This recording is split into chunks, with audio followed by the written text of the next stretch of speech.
आपने कई भारतीय सिनेमा की प्रसिद्ध मूवीज देखी होंगी, once upon time in Mumbai, oh my god 2, साथ ही कमीने। इन मूवीज में जिन्होंने म्यूजिक दिया है, जिन्होंने साउंड दिया है, साउंड डिजाइनर आज हमारे साथ मौजूद है। सर, आपका बहुत बहुत स्वागत है सर आयुध में।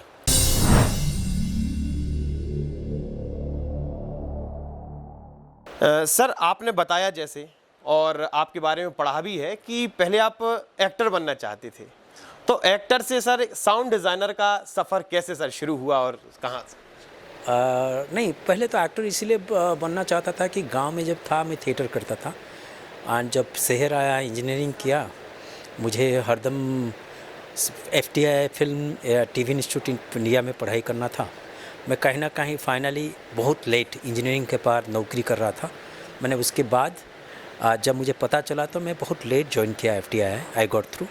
वो होने के बाद उस टाइम में एक्टिंग का कोर्स नहीं था और कुछ ऑप्शन नहीं था। मैंने सोचा कि एफटीआई ऐसी जगह है जहां अगर आप जाएंगे, वहां क्या है कि सबके लिए वो ट्रेंड करते हैं 3 साल। साउंड तो स्पेशलाइजेशन होता है जैसे ऑनर्स में होता है, बट फर्स्ट ईयर कॉमन होता है। तो मैंने वहाँ इसीलिए एंट्री किया कि बैकग्राउंड इलेक्ट्रॉनिक्स कम्युनिकेशन है और साउंड में मैं अगर अप्लाई करूँगा तो ईजिली मुझे सिलेक्शन हो सकता है। इसीलिए मैंने फाइनली वहाँ ज्वाइन किया as a sound engineer, sound designer. वो होने के बाद वहाँ एक्टिंग जो दिमाग में काफ़ी दिन से चल रहा था, क्या है कि हर दिन वहाँ फिल्म बनती है, मैंने एक्टिंग हर दिन किया। पर 3 साल के बाद मुझे पता चला कि मेरी हिंदी बहुत ख़राब है। तो एंड उस टाइम में ओटीटी, टीवी सीरियल ये सब था नहीं। तो मैंने डिसाइड किया अगर मैं जाके फिल्म में अभी कम्पीट करूं, उसमें प्रॉब्लम क्या हो जाएगा, इट विल वेरी डिफ़िकल्ट, कोई एक्सेप्ट करेगा मुझे क्योंकि हिंदी ठीक नहीं है। तो मैंने डिसाइड किया अगर मैं 3 साल ऑलरेडी साउंड में पढ़ा हूँ, देन उसी में मैं अभी परस्यू करता हूँ। तो साउंड जब शुरू किया, फिर पूरा दिल चाहत में पूरा मन लगा के उसी में ही, मैंने ऐसे नहीं है कि 3 साल जो मैंने पढ़ाई किया साउंड को मैंने ध्यान नहीं दिया, मैं उसी लेवल में पढ़ रहा था, बट एक्स्ट्रा टाइम मैं एक्टिंग के लिए दे रहा था। तो पास करने के बाद initial days were very struggling, क्योंकि 0 पैसा लेके बॉम्बे गए थे। एंड स्लोली दोस्तों जो एफटीआई के थे वो पहले से जो रहते थे, कोई दोस्त हो गए थे, उन्हीं के ज़रिए में, उन्हीं के सहारे कोई दिन उनके पास रहे, वहीं से करियर शुरू किए। एंड स्लोली मैं भी, मेरा जितना भी यू कैन से कि मैं ज़िंदगी भर हरदम कोशिश किया हूँ खुद को चीट ना करने के लिए, पूरा देने के लिए। मैं भी, मेरा जो ट्रूथफुलनेस है वही मेरा सबसे अहम भाव है, जिसके लिए मैं आज जहाँ भी पहुँचा हूँ, कोई मेरा खुद का ट्रूथफुलनेस के लिए, मेरा ऑनेस्टी के लिए मुझे वहाँ से यहाँ तक पहुँचाया है। हाँ सर, जैसे कि आपने बताया कि मेरी हिंदी गड़बड़ थी जिस वजह से मैं एक्टिंग के क्षेत्र में नहीं गया, तो क्या वर्तमान में अभी भी लोगों को दिक्कत होती है एक्टर्स बनने में या फिर बॉलीवुड में जाने में?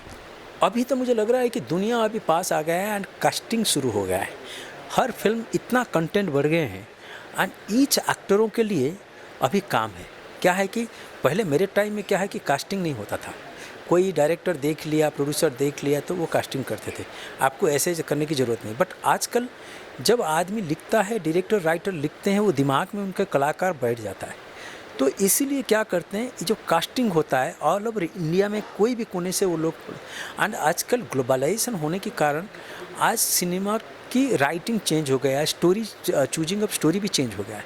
तो कहीं लखनऊ बेस्ड होता है, कहीं भोपाल बेस्ड होता है, कहीं उड़ीसा बेस्ड होता है।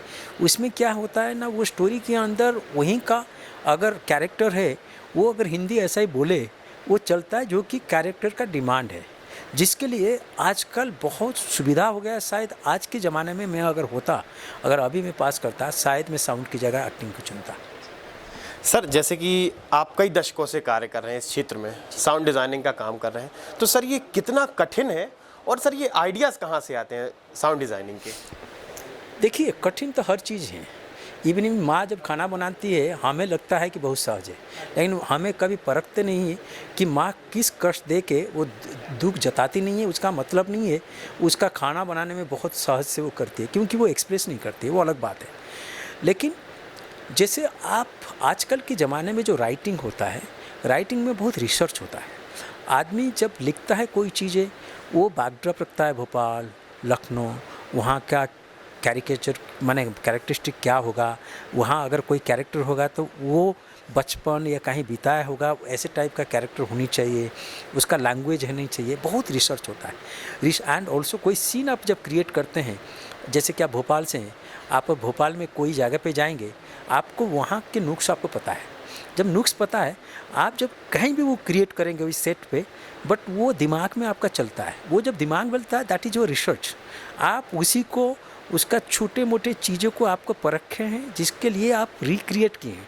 साउंड का ऐसे माध्यम है, साउंड कोई भी सीन जब दिया जाता है, कहीं ना कहीं आप अगर उसमें बीते होंगे और विजुअलाइज किए होंगे। सपोज मैं बोलूँगा, मैं आपका यहीं बड़े तालाब की बाजू में गया हूँ, अगर मैं एक्सपीरियंस किया होगा क्या क्या होता है, वहाँ का साउंड टेरन क्या होता है, सुबह क्या होता है, दोपहर क्या होता है, शाम को क्या होता है, देन अगर यहाँ भी नहीं है, मैं कोई भी शहर में ऐसे टाइप का सराउंडिंग में अभी सोचा हूँगा, देन मुझे साउंड टेरन दिमाग में आता है। जैसे कि आपका रिसर्च राइटिंग का टाइम होता है, उसी हिसाब से मैं रिसर्च करता हूँ साउंड टेरन यहाँ का क्या आइडेंटिफाई करेगा भोपाल का ए एरिया टू द अदर्स। तो वही साउंड टेरन लेके मैं उसको, आजकल सिंक साउंड होने के कारण क्या होता है ना, जहाँ जिस शहर के ऊपर कहानी होती है वही शहर में जाके शूटिंग होता है। वो होने के कारण जब हम सिंक साउंड करने जाते हैं, सो हम लोग हर वक्त जाके वो एरिया में ज़्यादा टाइम बिताते हैं। बिताने के बाद छोटे छोटे नुक्स हम पता चलता है कि यहाँ का आइडेंटिफिकेशन क्या है, ये दूसरी जगह से क्या फ़र्क है, उसको हम वहीं से एसेंस कैप्चर करते हैं, साउंड रिकॉर्ड करते हैं, उसको लेके हम फिर रिक्रिएट करते हैं, आते हैं, जोड़ते हैं, सो दैट आपको लगेगा विजुअली भी भोपाल है, साउंड टेरन भी भोपाल है। सर, जैसे कि आप कई वर्षों से भारतीय सिनेमा में साउंड डिज़ाइन कर रहे हैं, तो जब आपने सर शुरू किया था, तब किस प्रकार से शुरू किया था और क्या नई चीज़ें अभी देखने को मिल रही है? चूँकि आप राम सेतु जो अभी अपकमिंग मूवीज़ आ रही है, तो उसमें क्या अंतर, शुरू से लेकर अभी तक में क्या अंतर आया सर?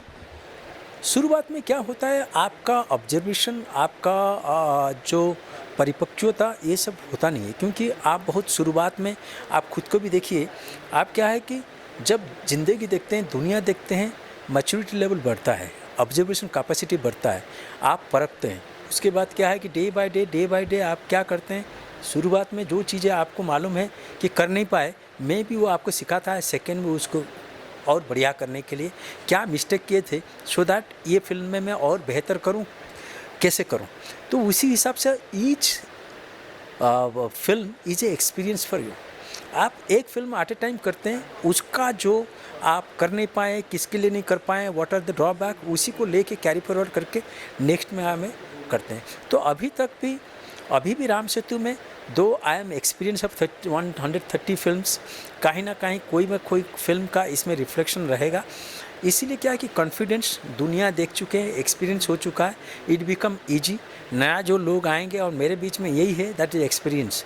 तो वो मैं जो वो 5 दिन लगाएंगे, मैं 5 घंटे के कर सकता हूँ, क्योंकि इसे I spend 30 years in this particular line and which I am doing.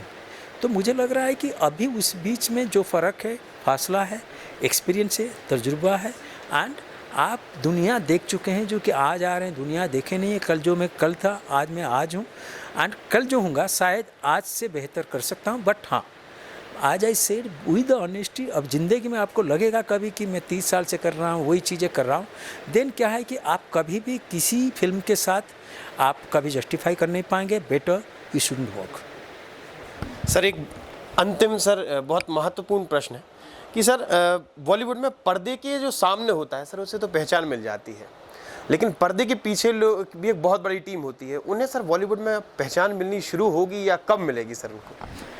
मुझे नहीं लग रहा है कभी वो मिलेगी, to be honest. Not only Bollywood, Hollywood में, हर जगह पे क्या है कि यहाँ वही चीज़ें बिकता है जो दिखता है। जो एक्टर आते हैं, वो एक्टर देखने के बाद क्या है कि लोग उसी का तारीफ करते हैं, पीछे का जो इन्वेस्टमेंट है वो किसी को पता नहीं चलता है। बट इवॉल्व डेफिनेटली हो रहा है, लोग कहीं ना कहीं टेक्निकलिटी को वैल्यू देना शुरू किए हैं, क्योंकि जैसे कि सिनेमा को वैल्यू देना शुरू किए हैं। कल अगर देखेंगे, लोग कमर्शियल फिल्म देख रहे थे, पार्लर सिनेमा देख नहीं रहे थे, सिनेमाटिक फिल्म देख नहीं रहे थे। आजकल सिनेमाटिक फिल्म बनने के बाद आप देखिए, कम ऑल द मल्टीप्लेक्सेस, कोई भी सिनेमाटिक फिल्म होता है, लोग ऑलरेडी उसके लिए व्यूअरशिप आ गए हैं, लोग देखने शुरू हुए हैं। जो वो देख रहे हैं, कहीं ना कहीं टेक्निकलिटी को ऐड कर रहे हैं, जैसे कि फिल्म फेयर कर रहे हैं कि कोई ये होता है अवार्ड फंक्शन देखते हैं, उसमें वो लोग देखने शुरू हुए हैं। बट कहीं ना कहीं मुझे नहीं लग रहा है कि पीछे जो कैमरा के पीछे जो लोग हैं एक लेवल तक आ सकते हैं, बट कैमरा का सामने और कैमरा का पीछे कभी बैलेंस हो नहीं सकता है, क्योंकि जो दिखता है वही बिकता है, that is the only reason, और कुछ कर नहीं सकते हैं। बट हाँ, इंडस्ट्री के अंदर हमें वो बैलेंस एक्ट खेलना पड़ेगा, अभी तक नहीं है, क्योंकि फाइनेंस में अभी सामने जो हैं माने ये अनबैलेंस हो गया है ज़िंदगी बेसिकली। पीछे जो हैं they give maximum number of times, maximum days and day and night, but still they are not getting their dues for sure. Maximum efforts, any day maximum effort, maximum days and सब कुछ देते हैं, but उनका जो due है अभी भी नहीं हो रहा है, उसका जो बैलेंस एक्ट है अभी भी नहीं है। सर बहुत बहुत धन्यवाद सर आयत से बात करने के लिए। हिंदी भाषी ना होने की वजह से शायद एक्टर होने के बाद अब इन्हें साउंड डिज़ाइनिंग में सर ने अपना हाथ आजमाया था, और आज लगभग 130 से ज़्यादा मूवीज़ में सर ने साउंड डिज़ाइन की है। जुड़े रहिए हमसे, देखते रहिए आयुध। आप हमारे चैनल को सब्सक्राइब कर सकते हैं, हमारे फेसबुक पेज को लाइक कर सकते हैं, साथ ही इंस्टाग्राम पर हमें फॉलो कर सकते हैं। धन्यवाद।